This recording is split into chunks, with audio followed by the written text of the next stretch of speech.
தமிழ் குரல் நேயர்களுக்கு வணக்கம். இன்று நம்மோடு சிறப்பு விருந்தினர், அரசியல் விமர்சகர், மூத்த ஊடகவியலாளர், வழக்கறிஞர் கோட்டீஸ்வரன் இணைந்திருக்கிறார். உரையாடும் சார். வணக்கம் சார். வணக்கம். நேயர்களுக்கு அன்பு வணக்கம் சார். இந்தியா கூட்டணியில் கம்யூனிஸ்ட் கட்சிகள் ராகுல் காந்தியுடைய அந்த வாய்ஸ் ரெக்கார்டிங் வெளியான பிறகு மிகப்பெரிய கொதிப்பில் இருக்கிறாங்க. பினராயி விஜயன் அவர்கள், எம்ஏ பேபி அவர்கள்லாம் கடுமையாக விமர்சனம் பண்ணியிருக்கிறாங்க. பினராயி விஜயனை என்னால் கட்டி அணைக்க முடியாது, அப்படி என்னால் செய்யவும் முடியாது அப்படிங்கிறத ராகுல் காந்தி பேசியிருக்கிறாரு. இதற்கு சரமாரியான பதிலடியை கம்யூனிஸ்டுகள் கொடுத்துருக்குறாங்க. அதில் மிக மிக முக்கியமாக திமுக இந்தியா கூட்டணியிலிருந்து வெளியேறியதற்கு ராகுல் காந்தி அவர்களுடைய இந்த மனநிலை தான் காரணம் அப்படின்னு சொல்லி பினராயி விஜயனை குற்றம் சாட்டியிருக்கிறார். பினராயி இது இதில் வெளியேறதுக்கு கம்யூனிஸ்டுகள் தயாராக இருக்கிறாங்களா? விமர்சனம் வச்சுட்டு என்ன ஆனாலும் பரவாயில்ல, நம்ம இன்னொரு கூட்டணியை கட்டுவோம் பாஜகவை எதிர்க்கிறதுக்கு அப்படிங்கிற ஒரு மனநிலை அங்கே உள்ளால இருக்கா? அதாவது பினராயி விஜயன் அவர்களுக்கு நன்றி. என்னென்னா, நான் ஃபஸ்ட்லேருந்தே ஒரு மாத காலமாக பேசிக்கிட்டு இருக்கேன். இந்த தமிழ்நாட்டில் இந்த குதிரை பேர அரசியலுக்கு ராகுல் காந்தி புளியார் சுழி போட்டிருக்காரு அப்படின்னு.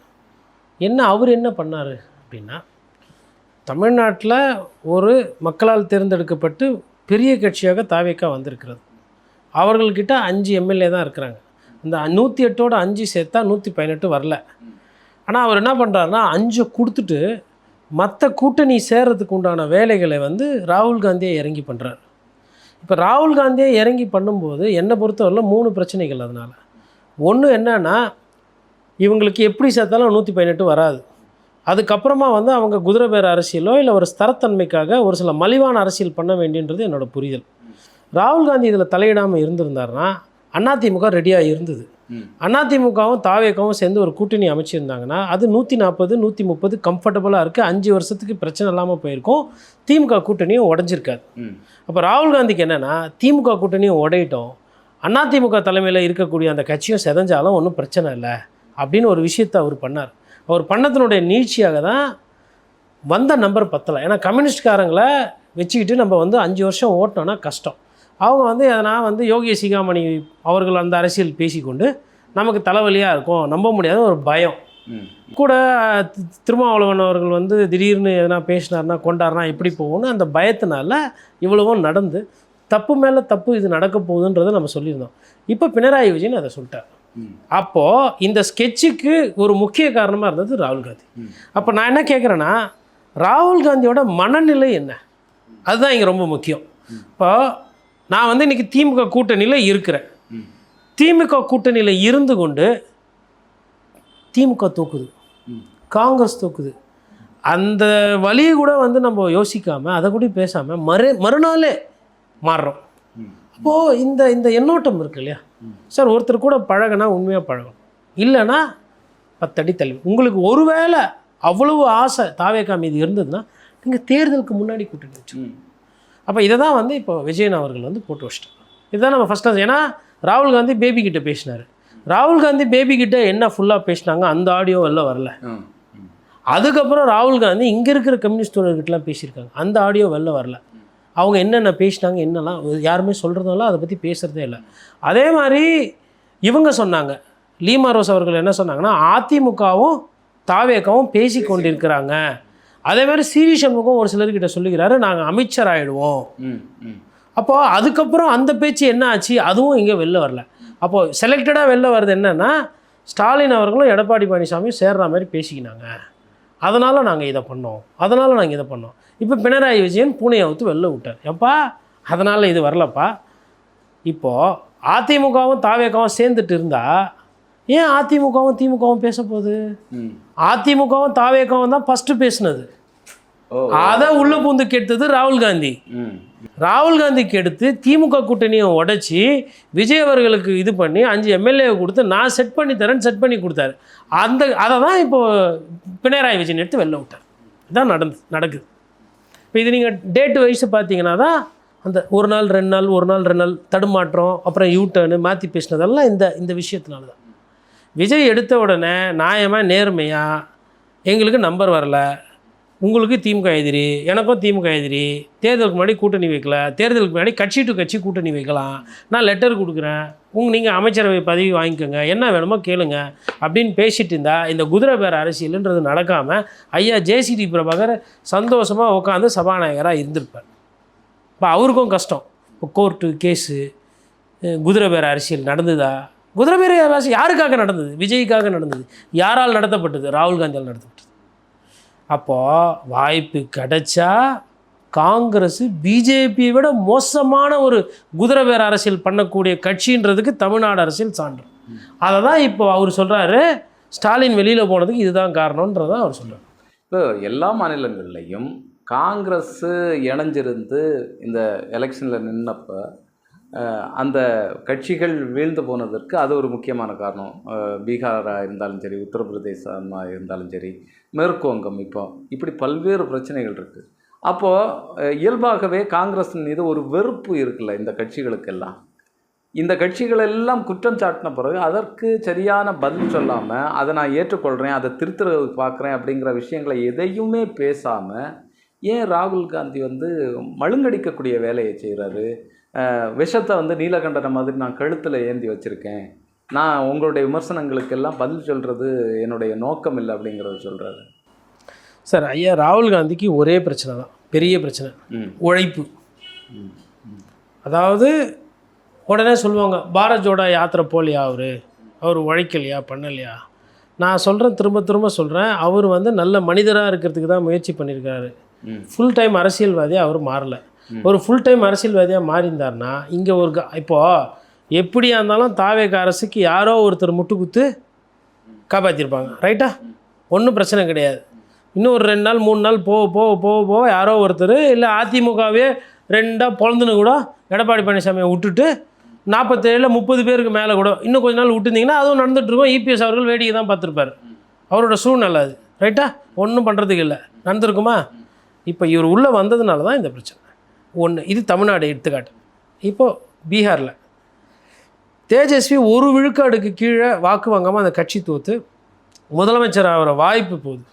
முந்தைய தேர்தலில் கூட கூட்டணியில் இருக்கோம், நம்ம நிறைய சீட்டு போன வாட்டி கேட்டு வாங்கினோம், நிறைய சீட்டு வாங்கிட்டு நம்ம அதில் தோற்று போயிட்டோம், நம்ம அவ்வளோ சீட்டு 60 சீட்டு அந்த மாதிரி 70 சீட்லாம் வாங்காமல் இருந்து நம்ம ஒரு 30 சீட்டில் நிறுத்தியிருந்தோன்னா அந்த 30 சீட்டில் அவங்க போட்டி போட்டிருந்தாங்கன்னா நிதிஷ்குமார் வந்திருக்க மாட்டார், தேஜஸ்வி வந்திருப்பார். ஒரு சின்ன பையனோட இல்லை ஒரு சின்ன வயசு குறைந்த ஒரு அரசியல்வாதியோட முதலமைச்சர் கனவுல நம்ம மண்ணள்ளி போட்டோமே, நம்ம தெரியாமல் பண்ணிட்டோமே, அந்த பக்குவம் கூட இல்லாதவர் தான் ராகுல் காந்தி. தேஜஸ்வி யாதவுக்கு கூட்டணியிலே இருந்து துரோகம் பண்ணாங்க. எப்படி துரோகம்? அதிக சீட்டு கேட்டு சீட்டு தோத்துறது, வேலையை பார்க்க தூக்குறது. இதுதான் உழைப்பு, இதுதான் அரசியல்ன்றது. இதை பண்ணி தான் நீங்கள் அங்கே அதை காலி பண்ணீங்க. அதுக்கப்புறம் கெஜ்ரிவாலுக்கு அவ்வளோ பிரச்சனை. நீங்கள் எதிரிக்கு எதிரி நண்பன் ஒரு சின்ன வார்த்தை சொல்லுவாங்க. டெல்லியில் கெஜ்ரிவாலுக்கு அவ்வளோ பிரச்சனை வந்தப்போ நீங்கள் என்ன பண்ணீங்க? சார், ஃபஸ்ட்டு உங்களை தான் அழிச்சார். யார்? கெஜ்ரிவால் வந்தவொடனே காங்கிரஸ் கட்சியை தான் டெல்லியில் தோக்க வச்சார். அப்புறம் நீங்களே தான் கூட்டணி சேர்ந்துக்கிட்டீங்க. அதுக்கப்புறம் அவங்க தனியாக போனாங்க எல்லாம். சரி, ஒரு ஜனநாயக ரீதியாக ஒரு தேர்தல் நேரத்தில் ஒரு அரசியல்வாதியை பிரச்சாரம் கூட பண்ண விடாமல் நிறுத்தினாங்க. இப்போ தமிழ்நாட்டில் சொன்னாங்க, சிஎம் சார், என்ன சார் நாங்களாம் பிரச்சாரம் பண்ணக்கூடாதா, ஏன் சார் இப்படி பண்ணுறீங்களா? நீங்கள் பண்ணது நான் இப்போ சொல்கிறேன், அது நடிப்பு. விஜய் சார் பண்ணது நடிப்பு. உண்மையாக ஒருத்தரை பிரச்சாரம் பண்ண விடாமல் தேர்தலில் மக்களையே சந்திக்க விடாமல் ஒருத்தரை பண்ணதுன்னா அது அரவிந்த் கெஜ்ரிவாலுக்கு நடந்தது. நீங்கள் வீட்டில் பத்திரமா இருந்தீங்க, உங்களால் பத்திரிகையாளரை கூப்பிட்டு சந்திக்க முடியும், காணொலி வெளியிட முடியும், கட்சிக்காரங்க கிட்ட பேச முடியும். அத்தனையும் பண்ணிவிட்டு நீங்கள் உங்களோட வசீகரத்தை வச்சு மக்கள்கிட்ட மடைமாற்ற மாட்டீங்க. என்ன பிரச்சாரமே பண்ண விட மாட்டேன்றாங்கன்னு நீங்கள் சொல்லிட்டீங்க. மக்களை உங்களை நம்பிட்டு நீங்கள் பண்ண அந்த பிரச்சாரத்தை ஏற்றிட்டாங்க. ஆனால் இதே கெஜ்ரிவாலோட கம்பேர் பண்ணோன்னா இஸ் ஜெயில். பெயிலுக்கு மேலே பெயிலுக்கு ஒரு கேஸில் பெயில் கட்டா அடுத்த 2 கேஸ் ஜெயில். எத்தனை இதில் பெயில் வாங்கினா அதில் ஜெயிலு, அந்த கேஸில் பெயில் வாங்கினா அடுத்து புதுசாக ஒரு கேஸில் ஜெயிலு. இப்படியெல்லாம் பண்ணி பிரச்சாரமே பண்ண விடாமல் பண்ணாங்க. ஆனால் அந்த நேரம் தாங்கி பிடிச்சிருக்கணும். அந்த நேரம் தாங்கி பிடிச்சிருக்கணும் காங்கிரஸ். இன்றைக்கி அவங்க வாங்க இவங்க வாங்கலாம் கூப்பிட்றீங்க. அப்போது பாஜகக்கு எதிரில் இருக்கக்கூடிய கட்சிகளை நீங்கள் அன்பாக யாரையும் பார்த்துக்கல. அவங்கக்கிட்டேருந்து சீட்டை அதிகமாக வாங்கி அதுலேருந்து எதனா எடுத்து சாப்பிட முடியுமா, அதுலேருந்து எதனா ஓட்டை எடுத்துக்கலாமான்னு தான் நீங்கள் பண்ணீங்க. நீங்கள் சொல்லுங்கள், காங்கிரஸ் கட்சிக்கு அது சக்திக்கு மீறி தானே அவங்க எம்பி வாங்கினாங்க ஒவ்வொரு வாட்டியும். அந்த கட்சியில் மயிலாடுதுறையில் யார் வேட்பாளர்னு தெரில. திடீர்னு ஒருத்தர் வருவார், கிரீஷ் சோடங்கர், பிரவீன் சக்கரவர்த்தி. எப்பா இவங்களாம் யாருன்னே தெரியலையப்பா, யாருப்பா இவங்களுக்கு எதுப்பா தமிழ்நாட்டிலேருந்து ராஜ்யசபா சீட்டோ லோக்சபா சீட்டோ. அப்புறம் மாணிக் தாக்கூர், நீங்கள் நம்ம அதுக்கு முன்னாடி யாருன்னா தெரியுமா? மாணிக்கம் ஓகே, பழக்கப்பட்ட பேர் மாதிரி இது. அதுனா அவர் வந்து எப்பா இல்லைப்பா இவர் நம்பால் தான், பேர் தான் அப்படி, இது ரவீந்திரநாத் தாகூர் மாதிரி இது, மற்றபடி அப்படிலாம் இப்படியெல்லாம் பேர் வச்சுக்கிட்டு இப்படியெல்லாம் ஊர் பேர் தெரியாதவங்களெல்லாம் எம்பி ஆக்கி விட்டுட்டு இன்றைக்கி அதனால தான் படுறாங்க. சார் கெட்டவங்களை சேர்த்துக்கினா தண்ணி குடிக்கணும், உப்பு சாப்பிட்டவங்க தண்ணி குடிக்கணும். ஐயா செந்தில் பாலாஜி சேர்த்துக்கினாங்க, கஷ்டப்பட்டாங்களா? எடப்பாடி பழனிசாமி இன்றைக்கி எஸ்பி வேலுமணியை ரசித்தார். சிவி சண்முகத்துக்கு தனியாக வரலையே இந்த தைரியம்? யார் கொடுத்தது? யார் கூட போனது? வேலுமணி ஐயா, ரைட்டா? அதுக்கப்புறமா இந்த இவங்க அண்ணாமலை, வா சிங்கம், சூப்பர் ஐபிஎஸ் அதிகாரி, நடந்தா ஃபோர்ஸு, நின்னா மாசு. அவர் பெரட்ட போகிறாப்புல, கட்சியாக பெரட்டி எல்லாத்தையும் தூக்கி ஜோபியில் போட்டு பையனான்ட்டாரா அவர் தனி கட்சின்னு. என்னெல்லாம் பண்ணிச்சு பிஜே. அதாவது இப்போ இது சித்தராமையா இருக்கார், காங்கிரஸ் கட்சி தலைவர். டிகே சிவகுமார் இருக்கிறார். கட்சிக்கு லாயல்ட்டி, நேர்மையை பாருங்கள்.